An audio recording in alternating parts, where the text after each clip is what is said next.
This is Fox 45 News at 5. I think the folks at the Department of Human Services really need to take a hard look at themselves and say, hey, maybe we aren't the people to be doing this job.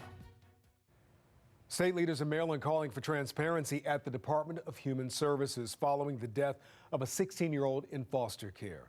Thank you for staying with us. I'm Kai Jackson. And I'm Mackenzie Frost. Although we are learning the name of that teen, we're demanding answers from the state about the lack of transparency as the investigation into how this happened continues. When Baltimore police found 16-year-old Kanaiyah Ward I'm in the Marriott Hotel dead in the Baltimore hotel, for a fatal overdose of a juvenile. it highlighted a deep-rooted problem that lawmakers were told about a week prior in this damning legislative audit. One Fox 45 News has relentlessly been reporting on. The audit revealed the Social Services Administration housed nearly 300 foster care children in hotels across Maryland during the period of the probe under supervision of providers that were not licensed. And it uncovered the SSA did not have procedures in place to ensure criminal background checks were done for vendors providing one-on-one services to foster care kids in those hotels. Sources tell Fox 45 News Ward was supposed to have a one-on-one aide. It's not clear where that aide was at the time of her death. The Department of Human Services says it's investigating the incident, and if it finds that our standards of care were not met, we will hold our contractors accountable. But the public doesn't know who that contractor is. Fox 45 News asked DHS Thursday and Friday to confirm the vendor in question. Despite the agency's pledge of transparency Wednesday, when Fox 45 News first broke the story of Ward's death in DHS's care, the agency's press secretary said, "We are committed to transparency and being as open as possible while maintaining the confidentiality of children and their families as protected by law." The agency declined to provide further information, citing state law. We followed up again Friday, asking, when is the investigation expected to be complete?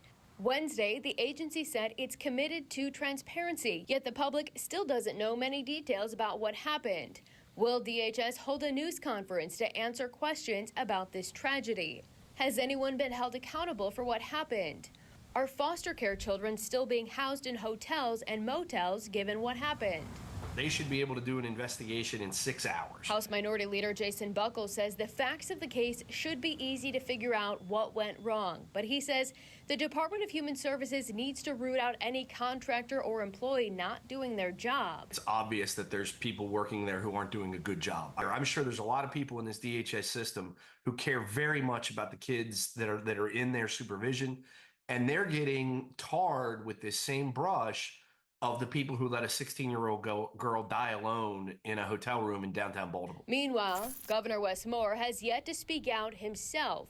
His communications director, David Turner, issued a statement to Fox 45 News Thursday, echoing DHS's commitment to investigating what happened, adding, the Moore-Miller administration will continue to work toward ensuring that every child in the state's care finds a safe and healthy permanent home. I'm one of 188 legislators from the minority party. If you want to put me in charge for tomorrow, I guarantee you that by the end of next week, every kid in that system in the state of Maryland will know where they are, we'll know who they're with, we'll know the backgrounds of who they're with, and we'll make sure when they go to sleep tonight that they're safe. Because I would insist upon that if you want to keep working for an administration named after me. I'd like to see Governor Moore do the same thing. I'd like to see him come out strongly and say, this is a priority. As of September 25th, there are 18 foster care children in hotels in Maryland. DHS says that is a positive downward trend, though the agency recognizes housing kids in hotels is not the answer. As for the other questions we sent, we still don't have answers, but we will continue to investigate. I'm Kai Jackson. Thank you for watching. Here's another video to watch. Also, please take a moment to subscribe to our channel.